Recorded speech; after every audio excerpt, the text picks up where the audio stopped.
At Odds and Ends by Corndog_Patrol and for the Wolfie on AO3. Chapter 25. The Food Chain. The world returned slowly, starting with only a dullness awareness of his own body.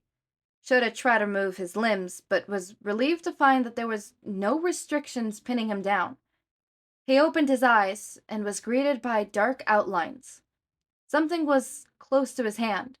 Without even thinking, he reached for it, to have some physical proof that he was awake and the world was real. Cold silver pressed into his palm, the cello end pin. Shouta pulled himself into a sitting position, his body feeling lethargic and heavy. His mind was a mess, and his hat and waistcoat were missing, but he did his best to piece together what he could recall. He found Eri. He had found her, but Daddy! It was her voice, with no echo behind it. Adrenaline hit his veins, and he was standing in seconds, reaching towards her voice. However, his fingers only met more cold metal. Shouta was inside a cage, in the same room he originally blacked out in. Eri. He croaked out, eyes scanning in all directions. The room was spinning. Then he noticed a splash of white hair and everything rushed into focus. Eri. Shouta smiled with relief at the sight of her. She looked okay, as far as he could tell.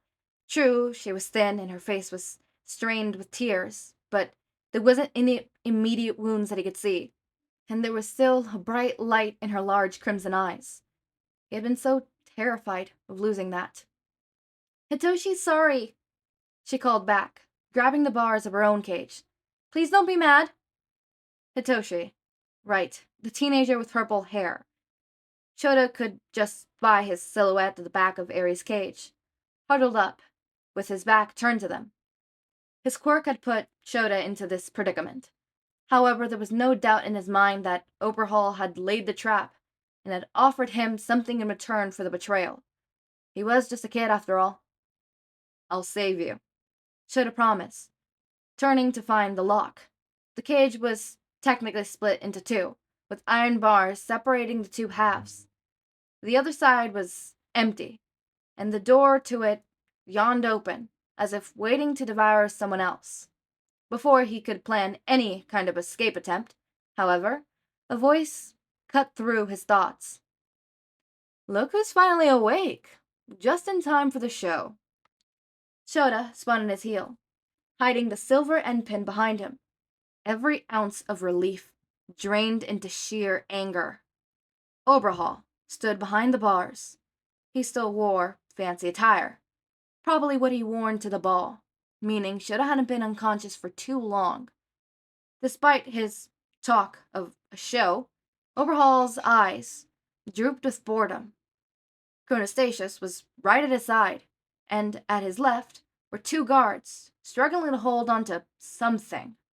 Whatever they held was thrown into the yawning gate on the other side of Shota's cage, and then the door was slammed shut. Shouta recognized the figure on the ground and tried to get closer to them, but they were separated by central bars. Hizashi, he called, eyes glued to the slumped figure. The vampire had lost his hat, and his hair had split out of its ponytail. The fancy green waistcoat was also gone, as if someone hadn't wanted it dirty. His body was curled and trembling, as if he was in great pain, but Shouta couldn't reach him through the bars. Hizashi, are you okay? The vampire stilled. He turned his head to look at Shouta. Two red dots pierced the darkness, and Shota's breathing stopped. Bloodlust. The vampire leapt to his feet and grabbed at Shouta through the bars. He instinctively moved back just in time to avoid sharp claws that tried to rack him to shreds. Hizashi. His voice was just a whisper of horror and disbelief. Hizashi Yamada was feral. A feral vampire, killed by one of the best vampire slayers in the world. Oberall shook his head. A tragic story. The famous Hizashi Yamada could not resist his animal urges. He drained the life of a young girl and turned feral. Out of necessity, a razorhead slew the monster, and in the moment of complete and utter grief, he decided to end his own life as well. Think that story will be enough to get All Might off my back? Shouta shivered. A story to cover up their deaths. I think it's rather poetic. Overhaul continued. The Aizawas were all killed by a Yamada, and now the sole survivor will exact his vengeance. It'll be a tragedy, of course, but all the best stories are. Shouta looked to the silver weapon in his fingers as realization dawned. They hadn't left it with him as an accident. They wanted him to kill Hizashi Yamada with his own hands. The choice will be yours, Overhaul said to Shouta. Kill him or die. Shouta gripped the bars of the cage wall behind him, focusing on the two red dots that stared at him from the connected cell. Hizashi watched intently, body trembling with anticipation. His fangs were so large they pressed into his lower lip, creating a trail of vampire blood that neither satisfied nor deterred the beast. His claws scraped the bars, as if he was trying to slice through them to get to Shouta, to devour him. Somewhere in there was Hizashi Yamada. Even though I'd just eaten, all I could think about was drinking more. Shouta recalled how pale the vampire had been when he'd explained going feral at 10. He must have remembered it well, despite his lack of control. Was it real Hizashi watching through his own eyes, begging his body to listen to him? Shouta stared at Hisashi's face, and his heart sank. Silky tears leaked from the bloodshot eyes. Somewhere inside, Hizashi was crying. Overhaul's order came. Open the gate and let's go. I have a house full of guests to entertain. He turned on his heel, and the sound of punctured by the scrape of metal being raised. Shouta squeezed the end pin. Overhaul and Chronosis' shoes echoed as they walked away, disinterest in the carnage. The gate clicked once. It reached the top. Hizashi stood, as if he was in disbelief that the barrier was gone. All that separated the Slayer and the beast was empty air. Shouta held up the endpoint, hoping the scent of silver would keep the feral vampire away. The guards looked eager for a show, but their amusement was cut short when Chronostasius called back for them. They needed every man they could on sentry duty. They grumbled, but didn't dare disobey. Shouta stared down Hizashi, feeling a trembling in his bones. Don't look, Eri, he managed to say. Whatever happened, he didn't want her to witness it. Eri was silent. She had no idea what Hizashi meant to him. She had no clue why a racerhead, a vampire slayer, would hesitate to kill a feral vampire. Surely she hated all vampires and wanted him to. He doesn't want to, Eri whispers, voice quivering. Daddy, he doesn't want to. Tears continue to drip from Hisashi's cheeks. He stepped towards Shouta, body shaking like a wreck. No doubt he was struggling with everything he had. The scent of silver wasn't enough to keep him away for long. His hunger was too immense. Another step. Shouta pointed the sharp end directly at him. Stay back, he whispered. His own voice was trembling. Please, Hizashi, just stay back. Hisashi's red eyes were focused on him. He doubted he even saw the silver in Shota's hand as he took another 2 steps towards him. Right now, it would be so easy for Shouta to rush forward and kill him. That's what Hizashi wanted. Hizashi never wanted to hurt him. He'd made that promise, to never drink his blood without his consent. And he'd stayed true to his word. Hizashi lurched forward. Shouta moved the end pin, but not towards the enemy. If he hadn't moved it, Hizashi would have impaled himself on it. It couldn't end like that. Hizashi loomed over him. There was no more space between them. The cage was too small, too much. He couldn't leap around Hizashi or get past him, or even get a good angle to grapple him. How much time had passed since he'd been unconscious? The party was still going on, but how long did they typically last? Had the others reached the mansion yet? Had they already been thwarted? Was it worth buying time? Or was it already too late? Hizashi was so close he could smell the inedible blood on his breath. Shouta wanted to look at Eri. He hoped she was looking away, but he couldn't take his eyes off of Hisashi. If I were to drink it, I were to turn feral. I would rather die. Hisashi would rather die than hurt him. Shouta raised the cello's silver end pen. Their duet flashed through his mind, along with Hisashi's face, sharp, with concentration. The vampire froze. Something burned in those eyes. Do it, they seemed to say. Do it. Shouta stared at Hisashi's wet face, eyes wild and breath heaving, and his hand released the weapon. It clattered to the floor of the cell, punctuating Shota's acceptance. In the end, the decision was surprisingly simple. They were the same. In the end, Shouta would rather die than hurt Hisashi. After all, Shouta Aizawa was madly in love with him. His shoulders slumped. All this time, he had disowned his feelings, had pretended it wasn't there in every waking moment since he first heard Hisashi play for him in the garden, just as the Wirzia bloomed, had fallen, as Tarnaki had promised his soul to the devil. Shouta had done the same. And now, he stared down the devouring moth of death. He knew it was okay. The silver was on the floor now. Nothing kept the feral vampire at bay. Shouta closed his eyes. It would be okay. He would join his family soon. Arms wrapped around him, nails digging so firmly that he felt his skin puncture beneath them.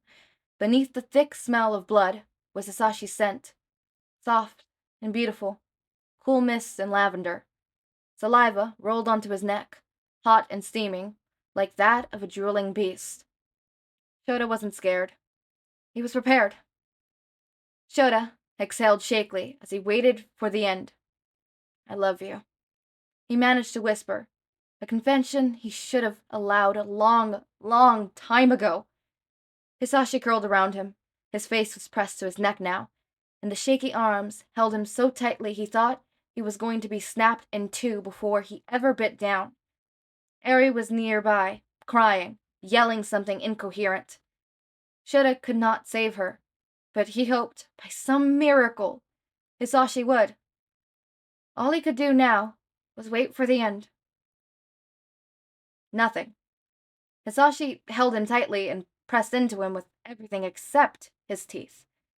Shota's mind flickered back to the time in the vampire's kitchen, when bloodlust had taken over him, and Shouta had offered him his throat, and Shouta exhaled shakily and wrapped his arms around Hisashi's body, finishing the embrace. His lover trembled in his arms. This wasn't like last time. He couldn't retake control, but Hisashi had promised. Heat rolled down Shota's face. It took him a moment to realize he was crying. I love you, he repeated, and held Hisashi tighter. Shouta Aizawa had never felt so undeserving of Hizashi Yamada, this amazing creature he loved and held, who, even when he'd lost all control of his mind and body, was able to remember how dearly he loved him.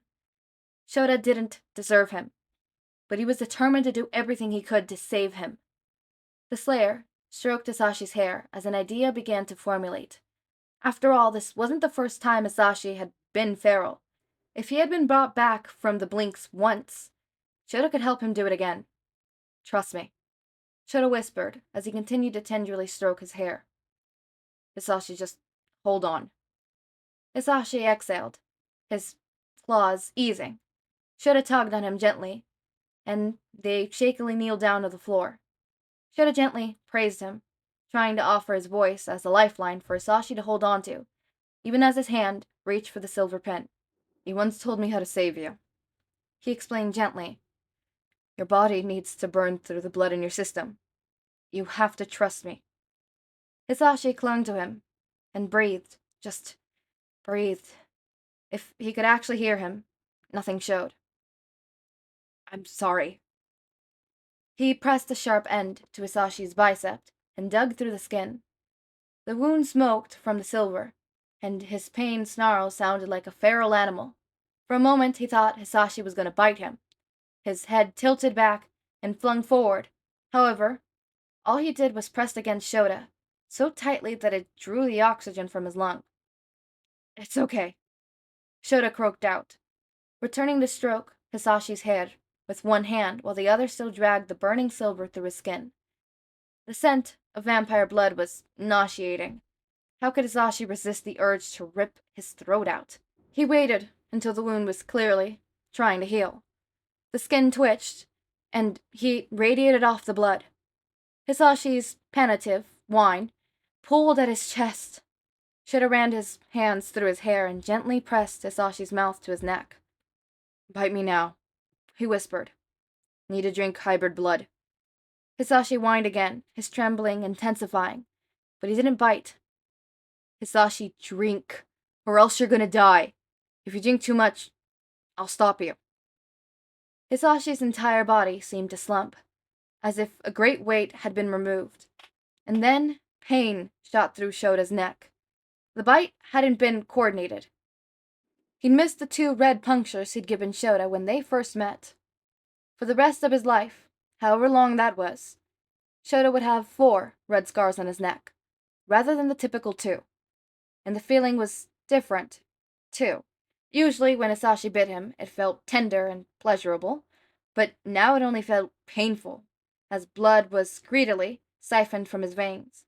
He gritted his teeth against the agony, reminding himself who he was doing this for, and he tried to keep track of how much blood he lost. Eri was shouting something in the background, but with the roars of red in his ears, Shouta couldn't hear it. It would be okay. He dug the end point into Hisashi's flesh, running a second scar down the vampire's bicep. The teeth dug deeper into his neck, as if he was trying to burrow inside.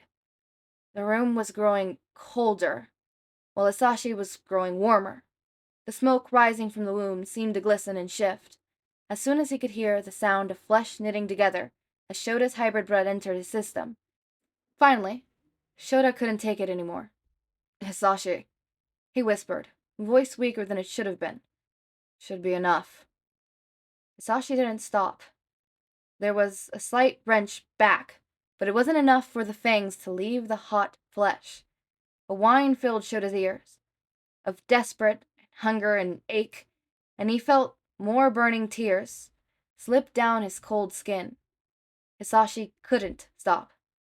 Hisashi, Shouta begged. He was becoming lightheaded from blood loss. The air felt so unimaginably cold that he leaned into the feeding leech for warmth. Stop. Please. Another slight wrench back, but it's still not enough. Hisashi was surely screaming at his body, fighting with everything he had, but the vampire's unquenchable thirst was being salted. Shota's strength was slipping fast. The panic that rolled through his body barely gave him any adrenaline. He tried to shove the vampire away, but his limbs flaunted against his shirt. If Shouta did nothing, he would die after all, the same way his family had. He tried. At least Hisashi would soon come back to his senses, and then he'd have a chance to rescue Eri. Eri. Daddy! She cried out, cutting through all the other sounds. Shouta couldn't die here. He'd risked it all and done too much just to give up now, when they were so close to success. Shouta clamped his teeth into the flesh of Hisashi's neck and squeezed. The hybrid's canine broke through the skin and drove even deeper. Hot blood filled Shota's mouth, pooling into his throat, until his only option was to pull away or drown. Neither were chosen. Shouta swallowed down the vampire's blood and continued to bite with all his strength he had left. His eyes burned, his hair floated around his head like swaying plants. There had been no intention of using his quirk, but it had activated anyways, as more heated trick down his throat. The pain wasn't enough to make Hisashi pull away, but something else was happening. Shota's strength was returning. His teeth buzzed and sunk further into Hisashi's flesh, filling his mouth with more and more liquid heat. It wasn't even just his canines. All his teeth were buried deep, like a savory lamp latched onto soft skin.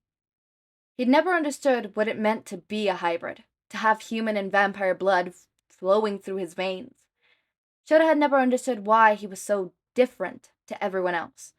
Even when he had been a child, his reflexes were sharper as his senses. But he didn't need to drink blood to live. He'd always presumed that was the full extent of it. Hybrids were hated, as everyone feared what they could never understand. Only then, as he was drinking down Hisashi's hot blood, feeling his strength return tenfold, did he understand what he truly was. He was the top of the food chain. In a flash, Hisashi was torn from his throat, and Shouta had him pinned to the floor, with incredible strength, blood dripping from both their mouths, and his hair continued to fly around his face. He himself must have looked like a feral beast, but Shouta was in complete control of his body, for what felt like the first time ever. Hisashi's teeth glashed up at him as he tried to scramble out of his grip, but Shouta held him as tight as an iron malleus. A growl rumbled from the hybrid's throat, and he instinctively flashed his teeth in a display of dominance. His mouth was filled to the brim with needle-sharp fangs. The feral vampire immediately stopped struggling, even while his own blood made the silver wound sizzle. The bite mark he had left on Hisashi's neck remained bloody and still. Even his vampire blood couldn't heal the hybrid bite.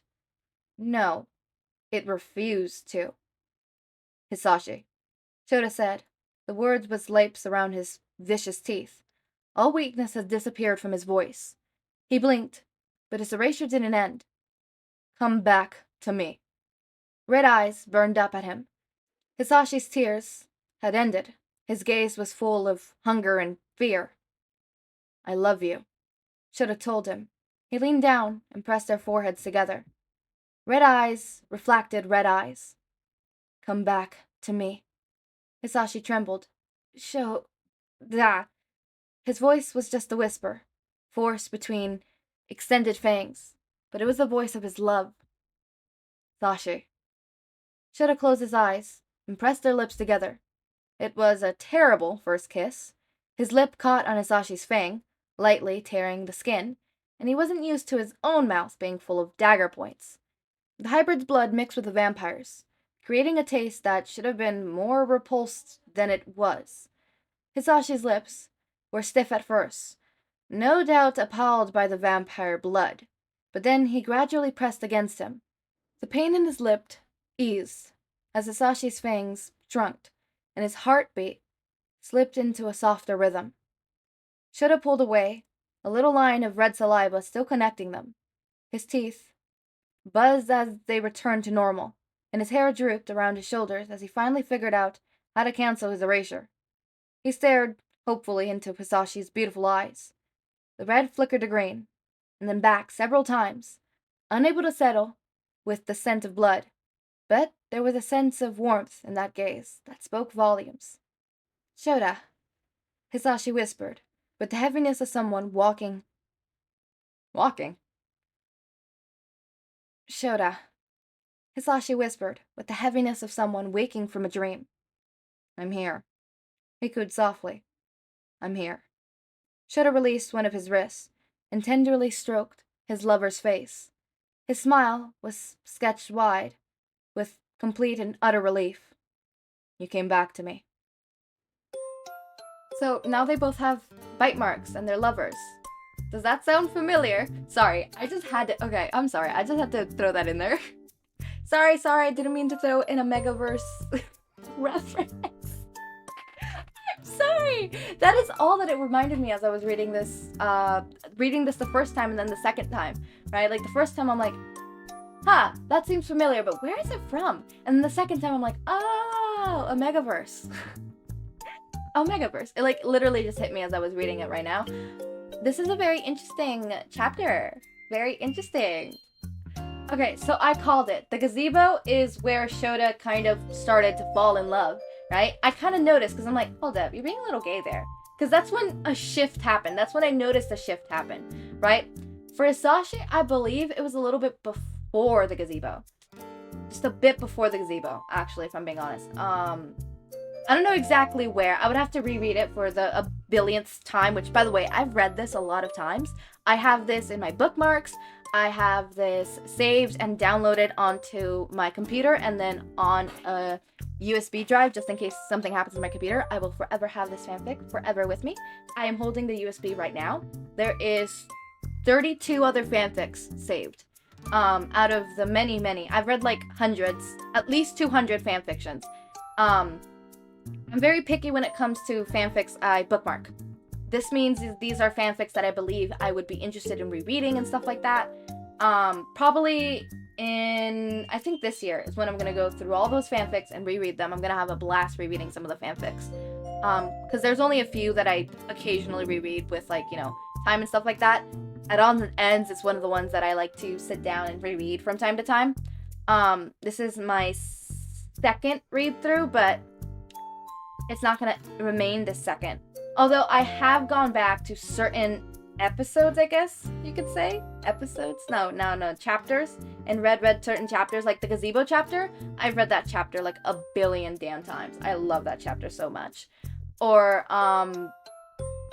other chapters, like chapter 22. For reasons.